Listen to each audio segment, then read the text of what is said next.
नमस्कार जी, स्वागत, सत्कार, अभिनंदन, राम राम, जय श्री कृष्णा, राधे राधे। कैसे हैं आप सभी?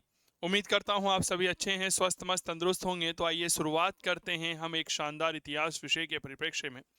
मेरे प्यारे साथियों, हम पढ़ रहे थे राजस्थान का इतिहास। राजस्थान के इतिहास में जो हमने अंतिम बात पढ़ी थी वह चौहान राजवंश के परिप्रेक्ष्य में बात की थी। आज हम अगली क्लास ले रहे हैं राजस्थान का एक ऐसा राजवंश जिसमें हम मेवाड़ और मारवाड़ को शामिल करते हैं। किस किस को शामिल करते हैं? तो याद रखिएगा, मेवाड़ और मारवाड़ को शामिल करते हैं। तो आइए शुरुआत करते हैं। पहला प्रश्न, राजस्थान का कौन सा पूर्व राजवंश है जो शैव परंपरा का निर्वहन करता है? यानी कि राजस्थान का एक ऐसा राजवंश है जो शैव परंपरा को मानता है। चौहान है, गोहिल है, सिसोदिया है, राणा है या अनुत्तरित प्रश्न है? बताइए। राजस्थान का एक ऐसा राजवंश जो शैव परंपरा का निर्वहन करता है। बहुत बढ़िया प्रश्न है। शिव परंपरा यानी कि जो भगवान शिव को मानता है, भगवान शंकर को मानता है। तो याद करिए, हम बेसिकली मेवाड़ के गुहिल वंश की बात करते हैं। आप याद करिए, मेवाड़ के गुहिल वंश में एक राजा हुआ है और उन राजा को हम कहते हैं काल भोज। क्या कहते हैं? काल भोज। काल भोज को एक उपाधि प्रदान की गई और उपाधि थी जी बप्पा रावल की। उपाधि क्या थी? तो याद रखिएगा, उपाधि है बप्पा रावल की। सर, बप्पा रावल को उपाधि दी गई। इन बप्पा रावल के द्वारा उदयपुर में एक जगह आती है जिसे हम कहते हैं कैलाशपुरी। उदयपुर में एक जगह आती है जिसे क्या कहते हैं? कैलाशपुरी के नाम से जानते हैं। इस कैलाशपुरी में भगवान शिव को समर्पित एक शानदार मंदिर तैयार करवाया गया और उस मंदिर का नाम आता है एक लिंग जी का शिव मंदिर। बताओ भाई, क्या नाम आता है? तो याद रखिएगा जी, एक लिंग जी का शिव मंदिर यहाँ पर आता है। तो बप्पा रावल के द्वारा कैलाशपुरी में एक लिंग जी का शिव मंदिर बनाया गया। इस शिव मंदिर के चारों तरफ एक परिक्रमा मार्ग तैयार किया गया जिसे परकोटा कह सकते हैं। ठीक है। उस परकोटे का निर्माण राणा कुंभा के पुत्र के द्वारा करवाया गया था और पुत्र का नाम था रायमल। क्या ये बात क्लियर हो गई? कैलाशपुरी में जो एकलिंग जी का शिव मंदिर बनवाया बप्पा रावल ने, यहीं से एक परंपरा की शुरुआत हुई। परंपरा क्या की थी कि भैया, मेवाड़ के जितने भी राजा होंगे वह अपने आप को एकलिंग जी का दीवान मानेंगे और अपने आप को जो है एकलिंग जी का दीवान मान करके मेवाड़ के राणा के रूप में एकलिंग जी को सुशोभित किया जाएगा। तो क्या ये बात क्लियर हो गई? तो ये चीजें थोड़ा सा याद रखिएगा। तो एकलिंग जी को मेवाड़ का शासक और स्वयं को उनका दीवान माना जाता था। इसीलिए अगर आपने कभी मेवाड़ राज्य के जो ऐतिहासिक दस्तावेज देखे होंगे या जो अभी भी कागज जारी किए जाते हैं, पेपर जारी किए जाते हैं, अगर आप उनको देखेंगे तो आपको पता चलेगा, ऊपर लिखा हुआ आता है जय श्री एकलिंग जी और नीचे हस्ताक्षर किए जाते हैं, नाम लिखा जाता है और कोष्टक में लिखा जाता है एकलिंग जी के दीवान। ठीक है। राजा एकलिंग जी के आदेश से 1303 में चित्तौड़ अभियान के दौरान मुस्लिम इतिहासकार अलाउद्दीन खिलजी के साथ गया था। उसका नाम है जियाउद्दीन बरनी, इसामी, मिनाजुस्सिराज, अमीर खुसरो। अनुत्तरित प्रश्न। 1303 में जो अलाउद्दीन खिलजी है, इसके द्वारा चित्तौड़ का अभियान किया गया। क्या ये बात क्लियर हो गई? सर, इस चित्तौड़ अभियान के समय मूल रूप से एक ऐसा व्यक्ति, एक ऐसा लेखक जो इसके साथ था, उसका नाम आता है अमीर खुसरो। क्लियर हो गई? अमीर खुसरो ने चित्तौड़ अभियान का वर्णन अपनी किताब खजाइन उल फुतूह में किया है। किताब का नाम क्या है? खजाइन उल फुतूह। इस खजाइन उल फुतूह में यह वर्णन किया गया है। क्या बात क्लियर हो गई? तो चित्तौड़ अभियान जो मुस्लिम इतिहासकार वहां पर उपस्थित था, उसका नाम खजाइन उल फुतूह आता है। यहाँ पर हमने मेवाड़ के कुछ राजाओं के बारे में पूछा है और पूछा है जी इनका सही कालक्रम क्या होगा। क्या बात क्लियर हो गई? हमीर, क्षेत्रसिंह, लक्ष्य सिंह, मोकल। क्षेत्रसिंह, हमीर, लक्ष्य सिंह, मोकल। हमीर, मोकल, हम सॉरी, लक्ष्य सिंह, मोकल, हमीर, क्षेत्र सिंह। मोकल, क्षेत्र सिंह, हमीर, लक्ष्य सिंह। अनुत्तरित प्रश्न है। यहाँ पर कुछ राजा हैं जी, आप बताइएगा यहाँ पर इनका सही कालक्रम क्या होगा। बताओ। मेवाड़ के सिसोदिया वंश के कुछ राजा हैं। कौन से राजवंश के हैं? तो भैया याद रखना जी, ये राजा हैं सिसोदिया वंश के और हम आपसे पूछ रहे हैं सिसोदिया वंश के कुछ राजाओं का सही कालक्रम। बहुत बढ़िया और बहुत ही गजब का प्रश्न है।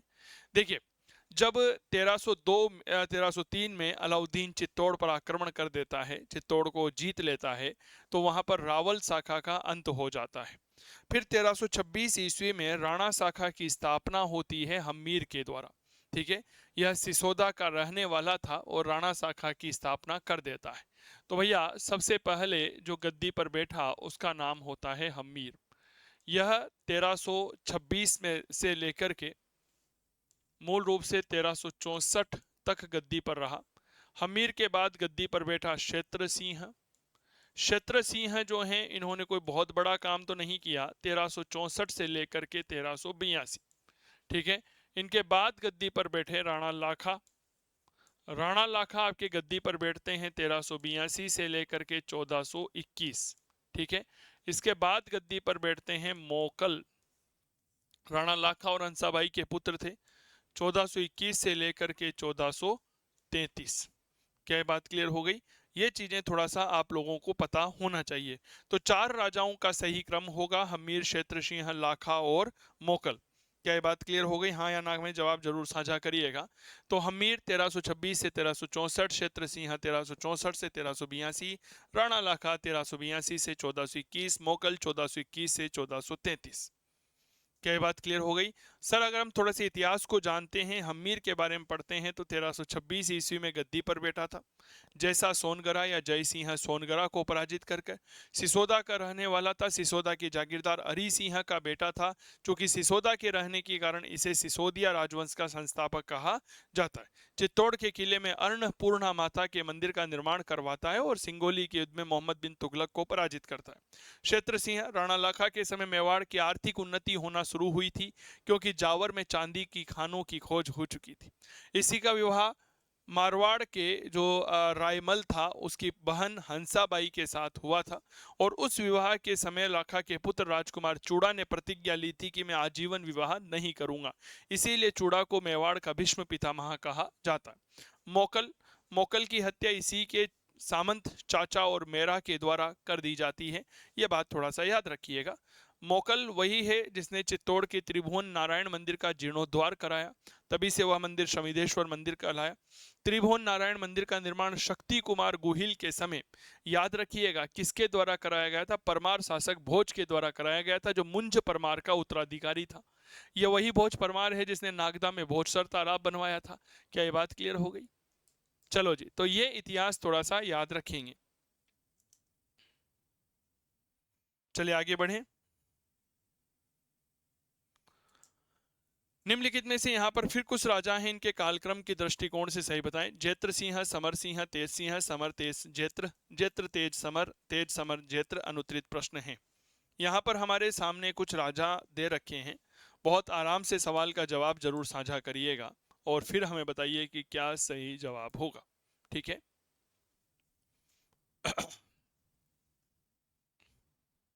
देखिए साहब, यहां पर जो सही जवाब होगा ना, सबसे पहले जैत्र सिंह गद्दी पर बैठेंगे।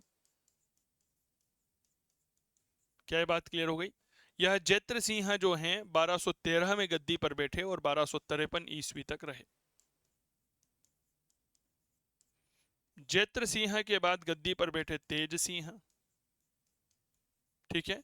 तेज सिंह मूल रूप से 1253 में गद्दी पर बैठे थे और यह 1273 ईस्वी तक गद्दी पर रहे, 53 से 73।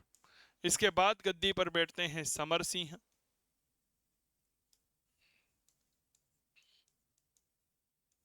और समर सिंह 1273 से लेकर के 1302 ईस्वी तक गद्दी पर रहे थे।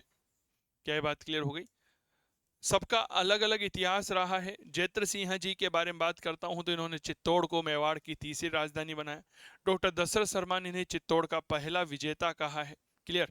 तेज सिंह के बारे में बात करता हूं तो तेज सिंह के समय ही मेवाड़ चित्रशैली का पहला चित्रित ग्रंथ श्रावक प्रतिक्रमण सूत्र चूर्णी का चित्रांकन किया गया था, जिसका चित्रांकन 1260 में आहड़ में कमलचंद्र के द्वारा किया गया। समर सिंह की बात करता हूं तो मूल रूप से कोई बहुत बड़ी घटना नहीं है, लेकिन इनके समय की एक घटना है कि इन्होंने अलाउद्दीन खिलजी के सेनापतियों को पराजित किया था। क्या ये बात क्लियर हो गई? चलो साहब, अगला प्रश्न ये रहा। कुंभा के विषय में निम्नलिखित में से कौन सा कथन है जो असत्य है? वह स्वयं विद्वान नहीं था पर विद्वानों को आश्रय देता था। वह कुंभलगढ़ दुर्ग का निर्माता था। वह संगीत प्रेमी था। वह मेवाड़ के महान शासकों में से एक था। अनुत्तरित प्रश्न है। बहुत बढ़िया सवाल है सर कि कुंभा के विषय में निम्नलिखित में से क्या है जो सही नहीं है। कुंभा के विषय में।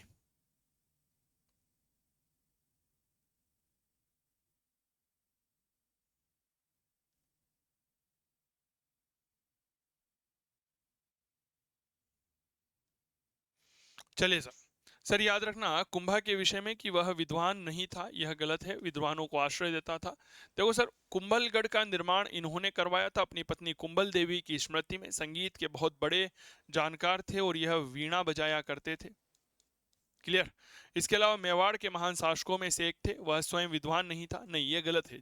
कुंभा स्वयं बहुत बड़े विद्वान हुए हैं, उन्होंने कई सारी ऐसी किताबें लिखी है जो हमारे लिए महत्वपूर्ण हैं। जैसे उन्होंने संगीत राज लिखी है, संगीत मीमांसा सूड प्रबंध किताबें हैं उनकी, चंडी शतक की व्याख्या है उन्होंने, गीत गोविंद की टीका रसिक प्रिया लिखी, संगीत रत्नाकर लिखी, कामराज रतिसार सूड प्रबंध लिखा है उन्होंने, संगीत क्रम दीपिका लिखा है, हरिवार्तिक लिखा है, नृत्य रत्न कोश लिखी है। वह संगीत के इतने बड़े जानकार थे कि उन्होंने अभिनव भट्टाचार्य की उपाधि भी धारण की थी। क्लियर हो गई। संगीत प्रेमी होने की वजह से उन्होंने कौन सी उपाधि ली थी? उपाधि याद रखिएगा, अभिनव भट्टाचार्य। क्लियर हो गई। कौन सी उपाधि ली थी? अभिनव भट्टाचार्य। वह स्वयं विद्वान नहीं था, यह तथ्य बिल्कुल गलत हो जाते हैं, बहुत बड़े विद्वान थे। Kumbha was a great scholar and gave shelter to the scholars, साथ ही विद्वानों को संरक्षण भी दिया करते थे। अगला प्रश्न, महाराणा कुंभा के समय का प्राचीनतम ज्ञात अभिलेख विक्रम संवत 1490 का प्राप्त होता है कौन से गांव से? देखो यहां पर क्या लिखा हुआ है, विक्रम संवत लिखा हुआ है 1490।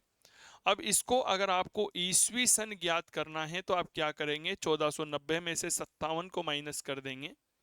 बताओ भाई कितना आएगा? 3 8, 8 में से 5 गए 3, 1433 ईस्वी का होगा यह। 1433 ईस्वी में ही आप याद करो कौन राणा कुंभा गद्दी पर बैठे थे, 1468 ईस्वी में गद्दी पर रहे थे। यह हमें कहां से प्राप्त होता है? माछा से, धुलेव से, सिंगोली से, पदराड़ा से। अनुत्तरित प्रश्न है।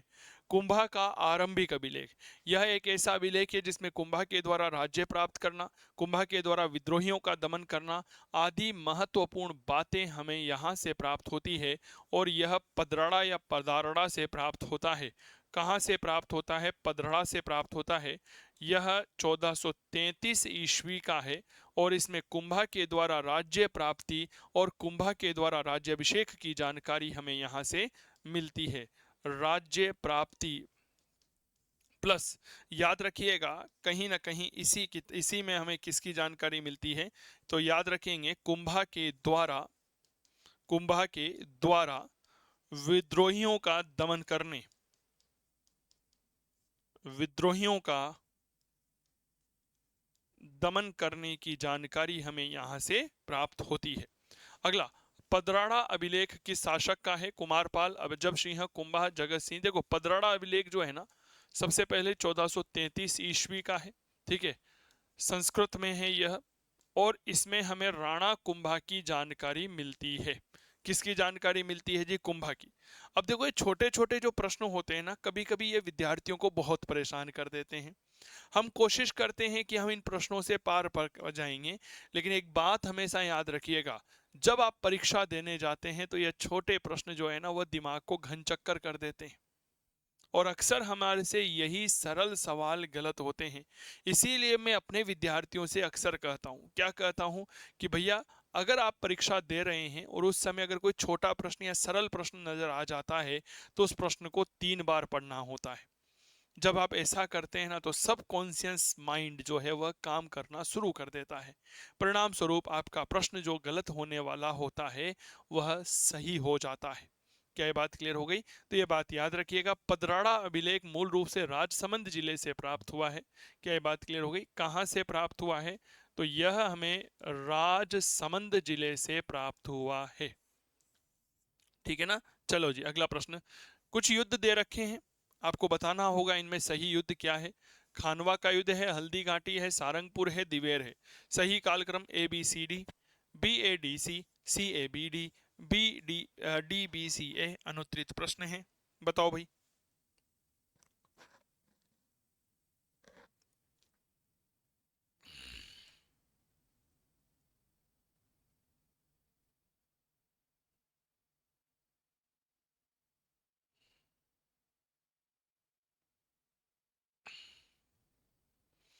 बताइए, यहाँ पर हमने कुछ युद्ध आपके समक्ष साझा किए हैं, कृपया हमें बताइए कि सही क्रम क्या होगा। देखिए, सबसे पहले खानवा का युद्ध देखिएगा। मूल रूप से ये 17 मार्च 1527 को हुआ था। एक तरफ मुगल राजवंश का राजा था बाबर और दूसरा मेवाड़ के महान राजा यहाँ पर उपस्थित थे, नाम था राणा सांगा। युद्ध में बाबर जीत जाता है, सांगा को पराजय देखनी पड़ती है। बाबर के द्वारा तुलुगमा युद्ध पद्धति का प्रयोग किया गया, तो राणा सांगा के द्वारा जो है वह पाती पेरवन की युद्ध पद्धति का प्रयोग किया गया था। हल्दी घाटी के युद्ध की बात करते हैं तो 18 जून 1576 और डॉक्टर गोपीनाथ शर्मा के अनुसार 21 जून 1576 को यह युद्ध हुआ था, 1576 में हल्दी घाटी के मैदान में हुआ। एक तरफ यहाँ पर राणा प्रताप थे और दूसरी तरफ मुगल सेनापति मान सिंह आया था। मान सिंह अकेला नहीं आया था, अपने साथ जो है वह आसफ खान को लेकर आया था। किसे लेकर आया था? तो याद रखिएगा जी, आसफ खान को लेकर आया। नवीन शोध हुए हैं, नवीन शोध डॉक्टर चंद्रशेखर शर्मा के निर्देशन में किए गए हैं, जो उस समय मीरा कन्या महाविद्यालय सांगरिया हनुमानगढ़ के इतिहास विभाग के विभागाध्यक्ष हुआ करते थे। उन्होंने विभिन्न प्रकार के तथ्य प्रस्तुत किए और कहा कि इस हल्दी घाटी के युद्ध में प्रताप जीत गए थे और मान सिंह और आसफ खान हार गया था। इसके बाद सारंगपुर का युद्ध हुआ था, जो मूल रूप से 1437 ईस्वी में हुआ था। सारंगपुर का जो यह युद्ध हुआ वह एक तरफ मेवाड़ के महान राजा राणा कुंभा थे और दूसरी तरफ मालवा का था, नाम था महमूद खिलजी प्रथम। कौन था? तो याद रखना, महमूद खिलजी प्रथम था, कुंभा जीता, महमूद खिलजी प्रथम हार गया था। सारंगपुर विजय के उपलक्ष्य में ही आपको पता होगा राणा कुंभा के द्वारा चित्तौड़ के किले में विजय स्तंभ का निर्माण करवाया गया था। इस विजय स्तंभ के द्वारा जो हमारे राणा कुंभा थे, इनकी विजय मूल रूप से दूर दूर तक के एरिया में फैल गई थी। इसीलिए इतिहास में इस विजय स्तंभ को हम कीर्ति स्तंभ भी कहते हैं। अगर हम दिवेर के युद्ध की परिचर्चा करते हैं तो यह युद्ध 1582 ईस्वी में हुआ था। एक तरफ प्रताप थे, प्रताप के साथ अपने पुत्र, यह प्रताप अपने पुत्र अमर सिंह प्रथम के साथ आए थे और दूसरी तरफ दिवेर का सूबेदार और अकबर का चाचा था, नाम था जी सुल्तान खान। ठीक है, युद्ध में राणा प्रताप जीत जाते हैं, अमर सिंह जीत जाते हैं, सुल्तान खान हार जाता है। तो इस प्रकार हमारे इतिहास में ये 4 महत्वपूर्ण युद्ध लड़े गए थे। और अगर मैं इन युद्धों के बारे में चर्चा करता हूं तो सबसे पहले सारंगपुर का युद्ध आता है, उसके बाद खानवा का आता है, फिर हल्दी घाटी आता है, फिर दिवेर आता है। यानी कि सही जवाब CABD होगा। तो सही जवाब आपका जवाब नंबर 3 होगा। यह बात बिल्कुल याद रखिएगा। क्या ये बात क्लियर हो गई? हाँ या ना का जवाब जरूर साझा करिएगा। ठीक है, चलिए जी। इसके बाद हम आगे अगले प्रश्न की चर्चा करें तो मेरे प्यारे साथियों, मैं उसके पहले आप सभी प्यारे जो अभ्यर्थी जुड़े हुए हैं उनके साथ कुछ बात करना चाहूंगा। मेरे दोस्त, इस समय चल रहा है महानवरात्रि का एक शानदार पर्व। क्या ये बात समझ में आई? और इस नवरात्रि, रामनवमी और दशहरा के पावन पर्व पर काव्य क्लासेस कोटा आप सभी के लिए लेकर आया है अपने ऑनलाइन कोर्सेज पर 90% तक का डिस्काउंट। बिल्कुल, नवरात्रि, रामनवमी, दशहरा के विशेष अवसर चल रहे हैं। सभी ऑनलाइन कोर्सेज पर 90% की डिस्काउंट है, 3 से लेकर 13 अक्टूबर तक। अगर आपका उद्देश्य है, आपका टारगेट है first grade school lecture Hindi विशेषण देना या फर्स्ट ग्रेड स्कूल लेक्चर इतिहास विशेषण देना, तो यह ऑनलाइन कोर्सेज आप सभी प्यारे साथियों के लिए हिंदी के हैं। इसके अलावा इतिहास विषय का ऑनलाइन कोर्सेज है। इसके अलावा 20 से ज़्यादा ऑनलाइन कोर्स हमारे यहाँ पर उपलब्ध हैं। 90% तक ऑफ यहाँ पर चल रहा है। यह ऑफ 3 से लेकर 13 अक्टूबर 2024 तक रहेगा। ठीक है, इसमें आप जितने भी 20 से ज़्यादा हमारे ऑनलाइन कोर्स अवेलेबल हैं, सभी कोर्सेज पर यह आपके लिए अवेलेबल रहने वाला है। क्लियर हो गई? देरी किस बात की, आज ही जुड़िए। आप डाउनलोड करिएगा काव्य क्लासेस कोटा का मोबाइल एप्लीकेशन।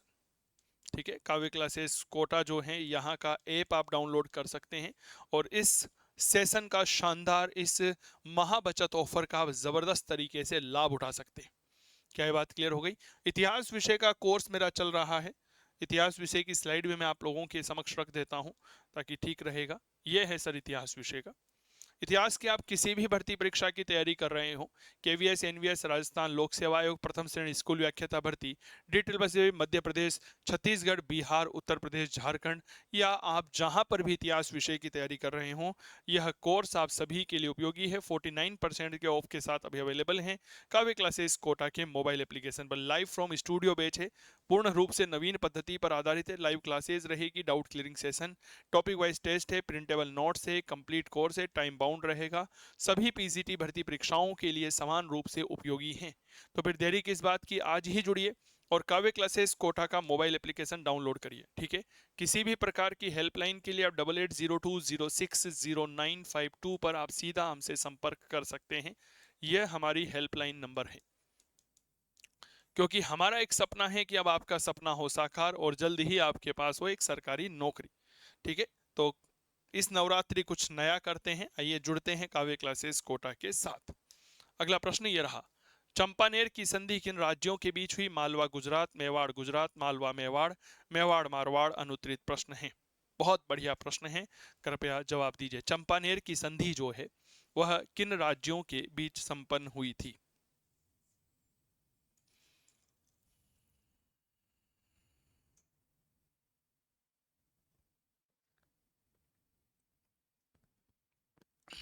देखिए, चंपानेर की जो संधि की चर्चा की जाती है ना, तो यह संधि मूल रूप से 1456 ईस्वी में हुई थी। और यह संधि कहाँ हुई थी या किस किस के बीच में हुई थी? तो एक तरफ मालवा थी, मालवा रियासत थी, और एक तरफ जो है वह गुजरात राज्य था। मालवा का शासक जो था इस समय, इसका नाम आता है महमूद खिलजी प्रथम, और गुजरात का शासक जो था उसका नाम आता है कुतुबुद्दीन शाह।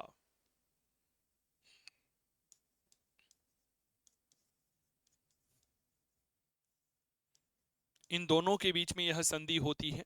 इस चंपानेर की संधि जो 1456 में हुई थी, इसमें तय किया गया था कि हम यानी कि मालवा और गुजरात मिलकर के आने वाले समय में मेवाड़ के राणा कुंभा के ऊपर हमला करेंगे। लेकिन इसके पहले कुछ होता, राणा कुंभा बदनौर के युद्ध में मालवा के शासक को पराजित कर देता है।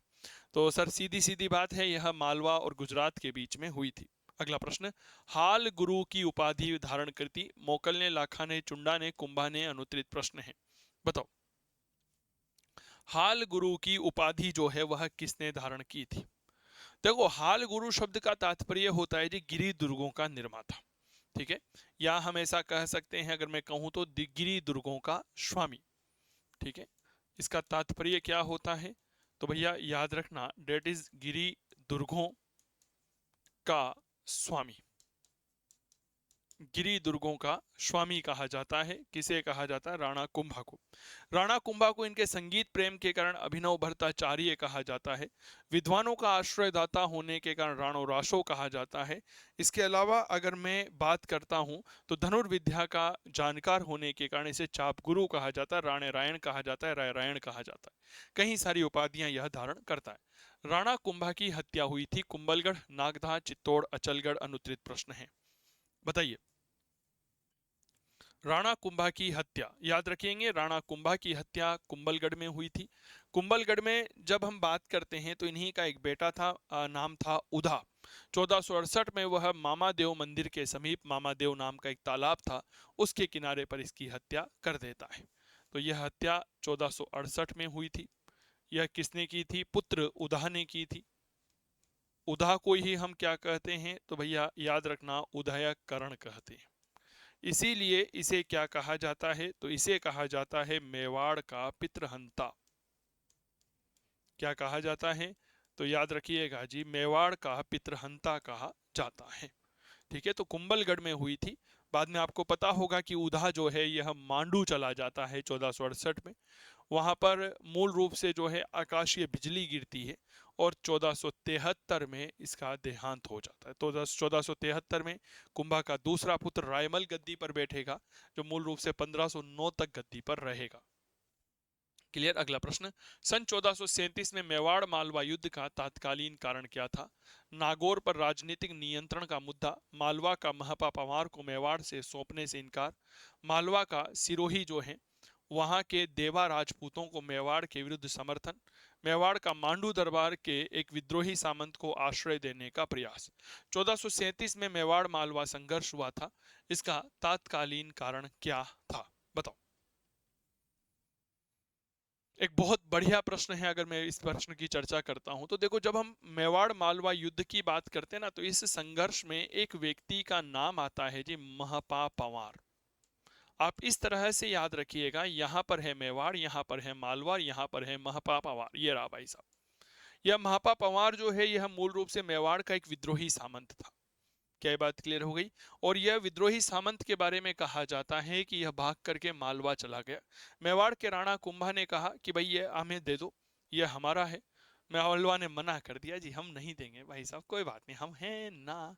तो मेवाड़ ने मालवा को पराजित किया था, ये आपको पता होगा।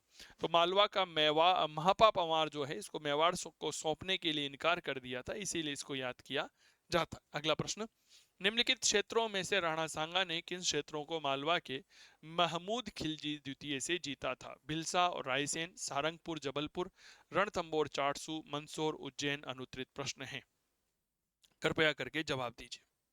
निम्नलिखित में से राणा सांगा ने किन क्षेत्रों को मालवा के महमूद खिलजी द्वितीय से जीता था? है ना सर, याद रखना, यह भिलसा और रायसेन के क्षेत्र होते हैं। ये दोनों क्षेत्र कौन जीत जाते हैं? हमारा राणा सांगा जीत जाते हैं। निम्नलिखित में से किस लड़ाई में महाराणा सांगा ने इब्राहिम लोदी को हराया था? सारंगपुर, खातोली, खानवा, चंदेरी। और अनुत्तरित प्रश्न है, बताओ।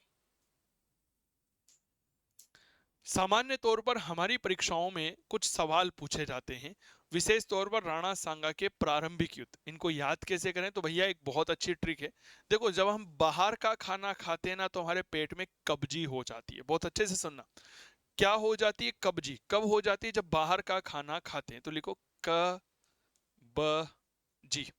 क्लियर हो गई? कब्जी हो जाती है कब होती है? जब बाहर का खाना खाते हैं। सर, कैसे आता है खातोली का युद्ध? क्लियर हो गई? खातोली के युद्ध में इब्राहिम लोदी को हराया। इसके बाद आता है बांडी का युद्ध। बांडी के युद्ध में इब्राहिम लोदी के दो सेनापति थे, मियां हुसैन और मियां मक्कर, उनको हराया। जी जी में आता है जी गागरोन का युद्ध। गागरोन के युद्ध में मालवा के शासक महमूद खिलजी द्वितीय को हराया। बी बी को आता है बयाना का युद्ध। 16 फरवरी सन 1527 को लड़ा गया, बाबर को हराया। और इसके बाद हुआ था 17 मार्च 1527 को खानवा का युद्ध। तो सर, क्या कभी ट्रिक भूल पाएंगे आप? मैं आपसे जानना चाहूंगा, ट्रिक क्या है? कब्जी कब हो जाती है? जब हम बाहर खाना खाते हैं। के बी जी, बाहर खाना खाया। कैसे खातोली? बी से बांडी, जी से गागरोन, जी बी से बयाना, कैसे खानवा। यह ट्रिक कैसी लगी हमें कमेंट करके जरूर बताइएगा। चैनल पर नए हैं तो सब्सक्राइब जरूर करिएगा। नमस्कार। चलिए साहब, इसके बाद आगे बढ़िएगा। तो सही जवाब क्या होगा भैया? इब्राहिम लोदी को। तो याद रखिएगा, यह खातोली के युद्ध में हराया गया था। इसके बाद मारवाड़ के राठौड़ वंश का संस्थापक था राव जोधा, राव बीका, राव सिंहा, राव चुंडा। अनुत्तरित प्रश्न है। बहुत बढ़िया सवाल है यह, ठीक है। जवाब दीजिए। जो मारवाड़ है, मारवाड़ का एक राठौड़ राजवंश है, उसका संस्थापक कौन था? सर, कहा जाता है यह राव सिंहा था। 1240 से लेकर के 1273 ईस्वी तक गद्दी पर बैठा था। पाली में इनकी मृत्यु हो जाती है राव सिंहा की। तो ये चीजें थोड़ा सा याद रखना। 1240 से 1273, ठीक है। यह संस्थापक थे। इन्हें हम क्या कहा जाता है जी? हम आदि पुरुष कहते हैं। और इन्हें ही हम क्या कहते हैं? तो भैया याद रखना, इन्हें हम मूल पुरुष कहते हैं। ये क्या थे जी? मूल पुरुष थे। क्लियर? चलो अगला प्रश्न। मारवाड़ का राठौड़ वंश के निम्नलिखित प्रारंभिक शासकों को कालक्रम के अनुसार व्यवस्थित करिए। राव सिंहा, आस्थान, दूहड़, रायपाल।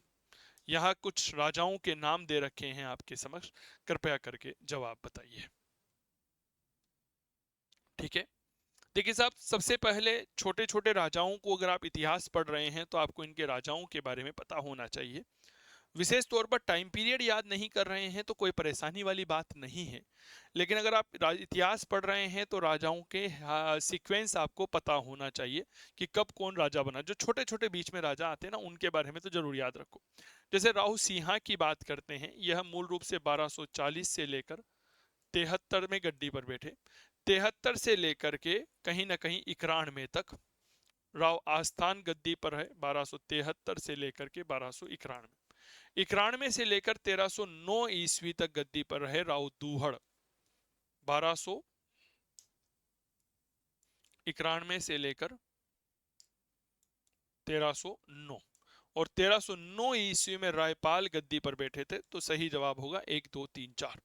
क्या ये बात क्लियर हो गई? इस बात को बहुत अच्छे से याद रखना। चलिए, राव जोधा ने किस वर्ष मंडोर को जीता था? 1453, 1438, 1440, 1458। बताओ, राव जोधा जो है उन्होंने मंडोर को कब जीता था? ये बहुत बढ़िया प्रश्न है, याद रखिएगा। सर, हड़बूजी सांगला राजस्थान के इतिहास के एक लोक देवता हुए हैं। उनकी सहायता से जो है, याद रखना, 1453 में अपने पूर्वजों की राजधानी मंडोर को जीत लिया था। 1453 में जीता था। और यहाँ पर सहायता किसने की थी? तो याद रखना जी, हड़बूजी सांखला ने की थी। हड़बूजी सांखला की सहायता से यह मंडोर को जीत लेते हैं। 1453 में ही, देखो जब सन आया है तो याद होना चाहिए। इसी 1453 में आपको यह पता होगा कि मेवाड़ के राणा कुंभा और मारवाड़ के राव जोधा के मध्य आवल भावल की संधि हो गई थी। आवल भावल की जो संधि हुई थी वो कुंभा की दादी हंसाबाई के प्रयासों से हुई थी। इसी संधि के तहत मेवाड़ मारवाड़ के बीच में सीमा रेखा माना गया था, सोजत को केंद्र बिंदु मान लिया गया था, पता होगा। और राव जोधा ने अपनी पुत्री श्रृंगार देवी का विवाह कुंभा के पुत्र रायमल के साथ किया था। चलो अगला प्रश्न। राव जोधा ने किस वर्ष में जोधपुर नगर बसाया? 1113, 1459, 1539, 1526। अनुत्तरित प्रश्न है। जोधपुर नगर की स्थापना जो है वह कब की थी? तो भैया 1459 में की थी, यानी कि 1459 में की थी। ये बात थोड़ा सा याद रखना। और यहां पर एक किला बनाया, नाम याद रखेंगे, डेट इज मेहरानगढ़। ठीक है, क्या किला बनाया था जी? मेहरानगढ़। इसके अलावा अगर हम उदय सिंह जी की बात करते हैं तो उदय सिंह जी के द्वारा उदयपुर की स्थापना राव जोधा के द्वारा जोधपुर की स्थापना के 100 वर्ष बाद की गई थी, यानी कि 1559 ईस्वी में एक राजा हुए हैं मेवाड़ के, नाम आता है राणा उदय सिंह। राणा उदय सिंह के द्वारा किसकी स्थापना की गई है? उदयपुर की स्थापना की गई। यहाँ पर एक शानदार पेयजल का स्रोत उदय सागर झील बनाई गई थी। क्या ये बात क्लियर हो गई? चलो जी, अगला प्रश्न देखो। राव गंगा की मृत्यु के उपरांत 5 जून 1571 ईस्वी में मारवाड़ का शासक कौन बना? वीरम देव, शातल देव, जसवंत सिंह, मालदेव। अनुत्तरित प्रश्न है, बताइए। 1531 ईस्वी में मारवाड़ का राजा कौन बना? बताइए।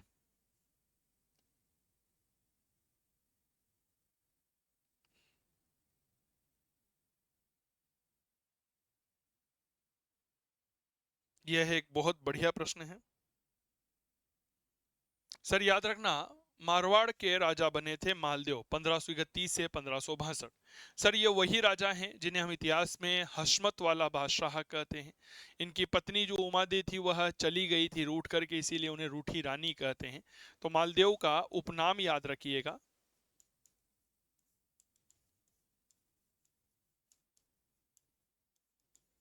हशमत वाला बादशाह। क्या ये बात क्लियर हो गई? हाँ या ना का जवाब जरूर साझा करिएगा। तो ये थे कुछ शानदार प्रश्न आप सभी प्यारे साथियों के साथ। उम्मीद करता हूं आपको ये सेशन अच्छा लगा होगा।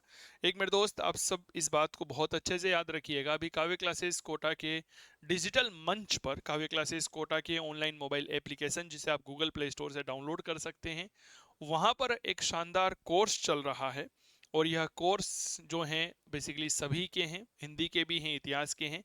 और वहां पर जो ऑफर चल रहा है वो ऑफर है आपके नवरात्रि, दशहरा और रामनवमी का पावन पर्व 3 से लेकर 13 अक्टूबर तक 90% तक का ऑनलाइन ऑफर है। ऑनलाइन और महाबचत ऑफर चल रहा है, जिसमें 20 से ज़्यादा ऑनलाइन कोर्स पर आप यह लाभ ले सकते हैं। इसके अलावा आप काव्य क्लासेस कोटा के मंच पर ही इतिहास विषय का ऑनलाइन कोर्स भी अवेलेबल है, इसका भी आप एक्सेस ले सकते हैं। बाकी इंडिविजुअल कोर्सेज के लिए आप चंदू सर की क्लास मोबाइल एप्लीकेशन को डाउनलोड करिएगा। जय हिंद, जय भारत, स्वस्थ रहें, मस्त रहें। अगर चैनल पर नए हैं तो सब्सक्राइब जरूर कर जाइएगा। जय हिंद, जय भारत, धन्यवाद, गुड नाइट।